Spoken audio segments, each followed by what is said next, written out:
Witam Was bardzo serdecznie. Dziś pokażę Wam przepis na mój ulubiony makaron Aglio Olio. Jest to bardzo prosty przepis, który składa się dosłownie z 4 składników. Co nam będzie potrzebne do naszego dania? Makaron spaghetti, ja mam tutaj około 150 gram.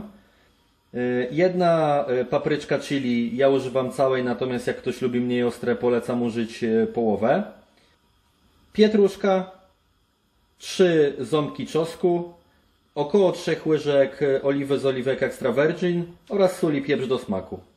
Dobra, od czego zaczynamy? Ja na samym początku makaron wrzucam do gotującej osolonej wody na około od 10 do 12 minut, taki żeby wyszedł al dente, a w tym czasie możemy się zająć przygotowaniem reszty składników. Na początku kroję papryczkę chili.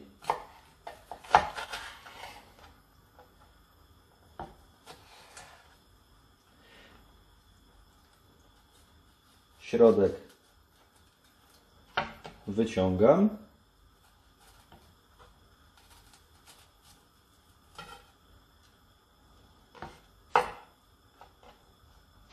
A następnie kroję w takie drobne plasterki.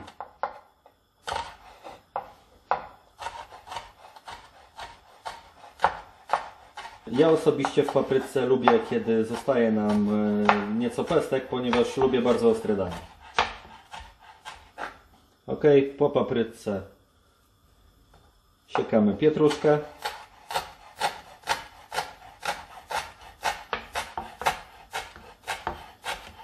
I zostaje nam tylko i wyłącznie posiekanie bądź pokrojenie czosnku. Generalnie zazwyczaj czosnek siekamy bardzo drobno, natomiast ja w Aglio Olio lubię takie bardzo cienkie plasterki.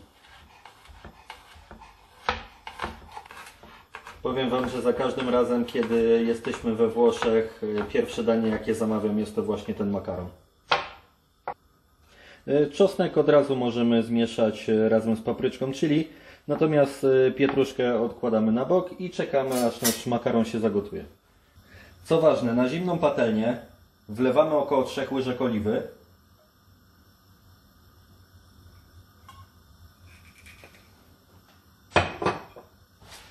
I dorzucamy do tego od razu czosnek z naszą papryczką.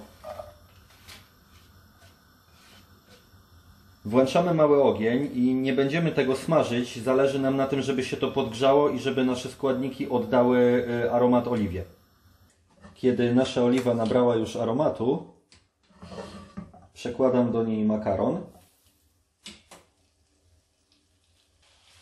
Dorzucam teraz pietruszkę oraz dolewam około połowy łyżki wody, żeby makaron był bardziej kremowy. Wszystko ze sobą dokładnie mieszam i jeszcze chwilę grzeję, żeby makaron przeszedł wszystkimi składnikami.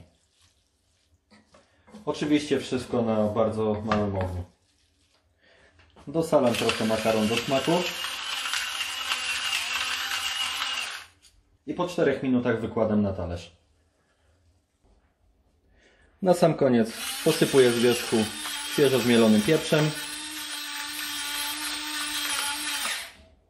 oraz dodaję dla kontrastu pietruszki. I mamy gotowe danie tak naprawdę w 10-15 minut. Polecam Wam spróbować tego przepisu. Życzę smacznego. Pamiętajcie, żeby zostawić suba, łapkę w górę. Do zobaczenia.